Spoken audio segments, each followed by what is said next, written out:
तो आज हम पढ़ने वाले हैं agnus castor drug. Agnus castus इसका कॉमन नेम कैस्टी ट्री है, फैमिली बर्बिनेशी है, प्रूवर डॉक्टर सेमिल हैनीमन सर हैं।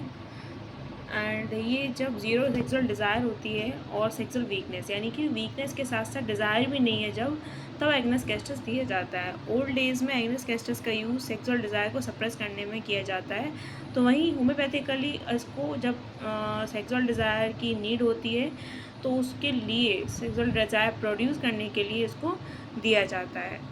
एग्नस कैस्टस में कंप्लीट इम्पोर्टेंसी है, सेलेनियम में डिज़ायर तो है लेकिन एबिलिटी नहीं है। स्टेफेसिग्रिया में स्पर्मेटोरिया के लिए दिया जाता है, यानी कि इनवॉलंटरी सीमेन लीकेज, जब अपने आप बहुत ज़्यादा सीमेन का लीकेज होता है उस टाइम पे हम स्टेफेसिग्रिया को सोच सकते हैं। Acid phos desire increase after coitus के बाद जब डिज़ायर इंक्रीज हो रही है, सेक्सुअल डिज़ायर क्वाइटस के बाद इंक्रीज हो रही है, तो एसिड फॉस को सोच सकते हैं। Sphere of action agnus castus both sexes पे काम करता है, चले हो चाहे वो मेल हो चाहे वो फीमेल हो। Pathogenesis of this drug sexual Vitality को कम करता है मेंटल डिप्रेशन के साथ में, और loss of nervous energy.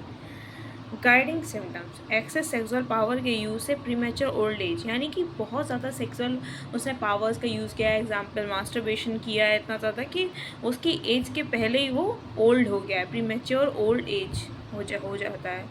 Complete impotency यानी 100% इरेक्टाइल फेलियर। ये इसका कारण क्या है? रिपीटेड अटैक्स ऑफ गोनोरिया है, इसलिए नर्वस और ब्लड जो सप्लाई है वो डैमेज हो चुकी है। नर्सिंग या ब्रेस्ट फीडिंग ममीज़ में ये जो मिल्क सीक्रेशन जब कम हो जाता है तो हम इसके बारे में सोच सकते हैं एग्नस कैस्टस के बारे में। एसिफिटिडा, डिलीवरी के बाद मिल्क कम होना ब्रेस्ट में, जब डिलीवरी के बाद जब दूध कम हो जाता है ब्रेस्ट में माँ के और ओवर सेंसिटिवनेस रहती है ब्रेस्ट में, तो एसिफिटिडा सोच सकते हैं। लेग कैन सोच सकते हैं, जब मिल्क का नर्सिंग वोमेन में से जो माँ दूध पिला रही है बच्चे को, उसमें से अगर मिल्क का ख़त्म हो गया है तो हम लोग सोच सकते हैं लेग कैन के बारे में, जो कि डॉग्स मिल्क से बनाई जाने वाली एक होम्योपैथिक दवा होती है।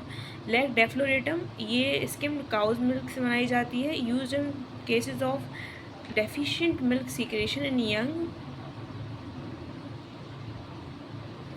young mothers. Gonorrhea primary affect urethra. Normal leucorrhoea 10 to 14 days का होता है ओवुलेशन फेज़ में, क्लियर है, ट्रांसपेरेंट है, स्लिपरी है, 3 to 4 डेज़ के लिए होता है। इसमें ल्यूकोरिया इंक्रीज होता है, वाइट स्टिकी ऑर्डरलेस, स्मेल नहीं आती है ल्यूकोरिया के में, इसको स्मेल्स का इल्यूजन होता है, हेयरिंग्स जैसे कि फ़िश स्मेल, मस्क यानी कि कस्तूरी की स्मेल का इल्यूजन होता है, इसको ऐसा लगता है कि कहीं से स्मेल आ रही है, ऐसी ऑल्फैक्टरी हेल्यूसिनेशन कहते हैं इसको। एलिमेंट्स किससे होते हैं इसको? सेक्सुअल एक्सेस से, after repeated attacks of gonorrhoea, gleet यानी क्रॉनिक थिन वाटर या म्यूकोइड डिस्चार्ज से, स्प्रेन से।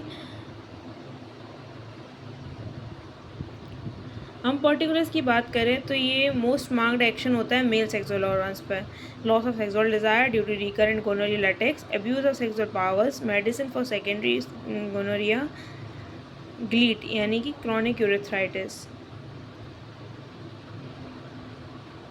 फीमेल में अगर हम बात करें तो एग्लेक्टिया की कंडीशन में दिया जाता है, when there is no milk production from the breast, with mental sadness that death is approaching, ऐसा उसको फियर होता है, ऐसा सैडनेस रहती है, मेंटल सैडनेस रहती है कि डेथ उसके पास आ रही है, करीब आ रही है एंड वो एक दिन मरने वाला है।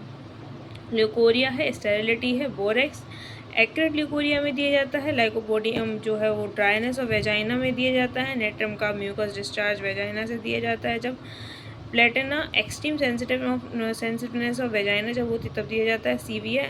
सीपीए जो है अवर्जन टू अपोजिट सेक्स होता है।